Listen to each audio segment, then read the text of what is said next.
Okay guys, so a 1-2 in football, or otherwise known as a give and go, is all about timing. It's all about timing in the execution, okay? So in this video, we're gonna go through why players get it wrong, how they get it wrong, and what you need to do with a teammate to execute the give and go in the correct way, okay? If you execute 1-2s in the correct way, they're very, very effective on the pitch to get around the opposition.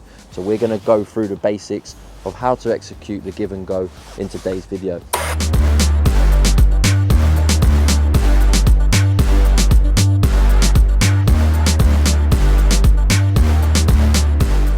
So when would we actually want to use a give and go or a 1-2 around a defender?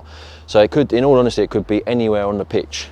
But where you see it happen a lot is on the sides of the pitch, and that often is called an overlap, okay? So sometimes you might see a player pass the ball inside to a player that might be playing in the middle of the pitch, like a central midfielder, and then that same player that passed the ball is going to run around the outside of the defender to receive the return pass.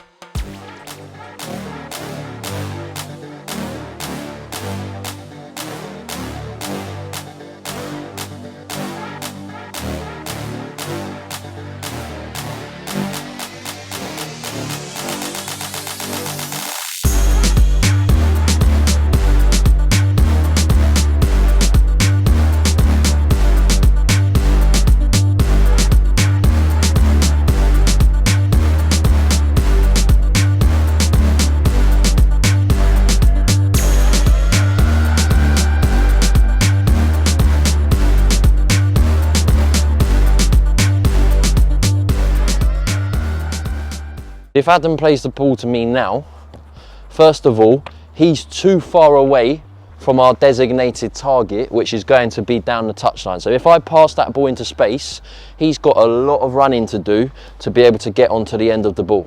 So if I play it there, for him to get onto that ball, anything could happen. Another player might come over to intercept. The ball might even go out of play because he hasn't got time to get there, and obviously physics would tell you the ball is not going to stop rolling when you want it to stop. So back into that position again for me, Adam.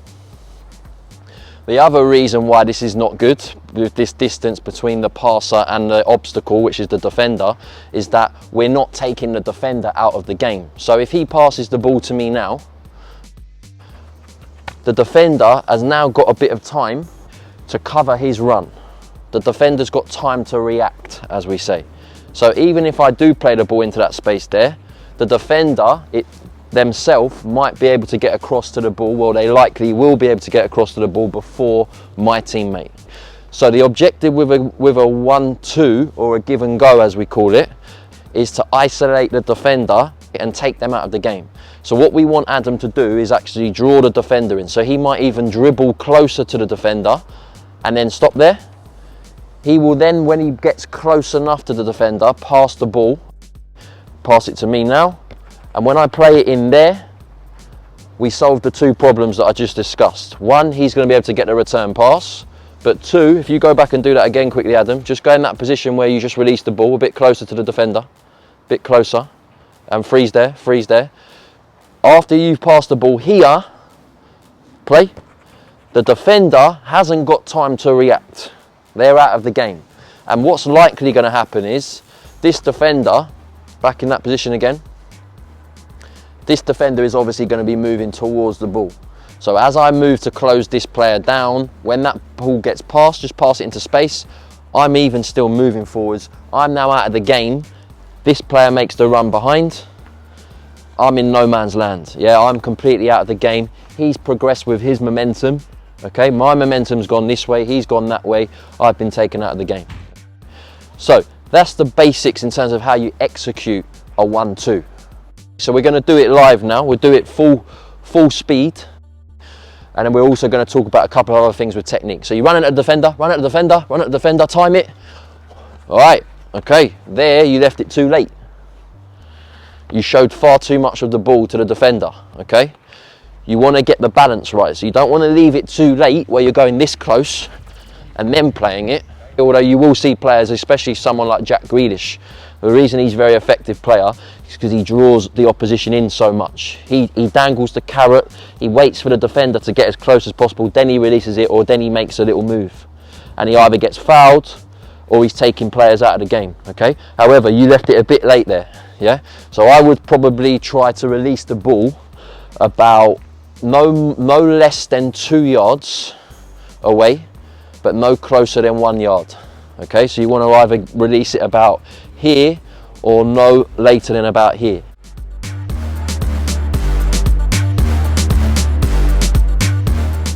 We talk about the technique. There's a couple of things going on here that we need to work on. So when I work with beginners, or young players, what will happen is this.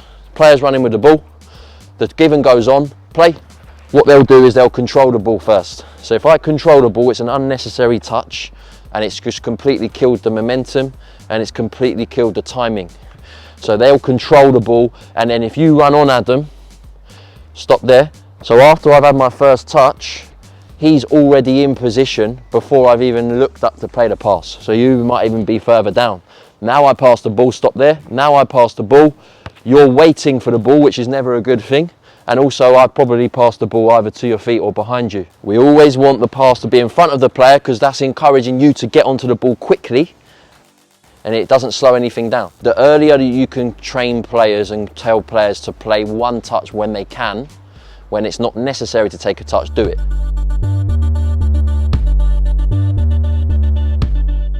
The player with the ball, it's quite straightforward. They've just got to focus on the timing of the release of the ball.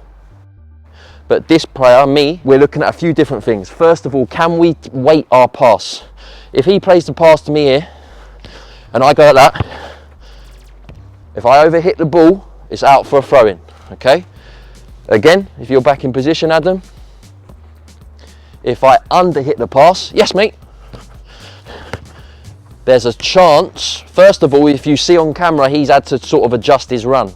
He doesn't want to be coming inside there, really. He wants to be staying out wide so he can put a cross in. But there's a chance, obviously, if I underhit the pass, this defender could turn, intercept, another player might intercept. So this player, me, has got to get the weight of the pass absolutely perfect. Ahead of the player, make sure it stays in play, make sure it's not underhit.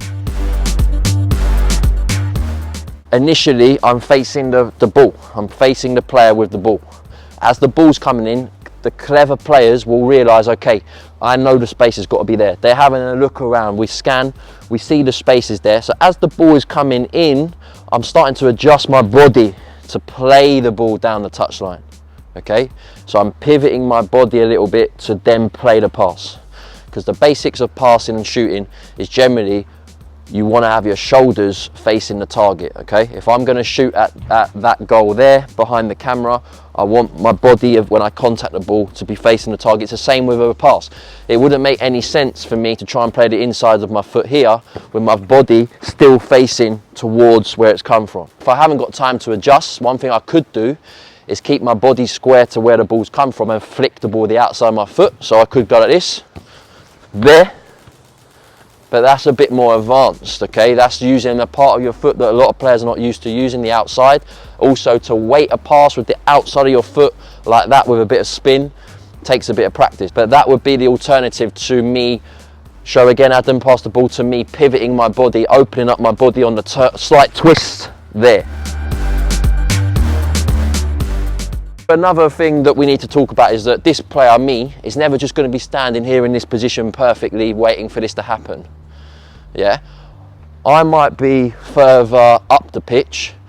We might have won the ball back and in transition. Let's say I'm the number 10. You've just won the ball back at left back position, okay? You're now starting to attack. I can see maybe that instead of you trying to beat that player, we want to play the 1-2. So I might now drop in. So I'm now approaching the ball. So that's another thing. You're never going to be standing still waiting for the perfect pass. You might be having to move your body forwards onto the pass. That makes it a bit more difficult. So start again, a bit further back. So I've spotted that you're looking to do this. So we go, time it. Yes, yes, yes. There, right. Was that a good or bad pass? Okay, it's a bad pass because if you know I'm looking to play the ball there, you've put me on this foot here, and that makes it very difficult, yeah? So if you put it on my left, I can use my left foot there, but you put it right over there. So I would have had to stretch, and it would have been difficult for me to get that ball into that area. That's the basics. A lot of people think that it's very straightforward. You just go one pass here, one of us runs around there. It's not. You see a lot of beginners get it wrong for all these different reasons, okay? We want it to be slick, we want it to be sharp, and it's about weight of pass, it's about timing, it's about timing of the movement as well. So I hope you guys enjoyed that one. That one was the 1-2, or it's called a give and go, okay? How to execute that properly. I'll be back for more content very soon. Please make sure you like and subscribe, because it is going to be a bumper few months ahead. We've got lots of content coming up. Thank you guys. Take care.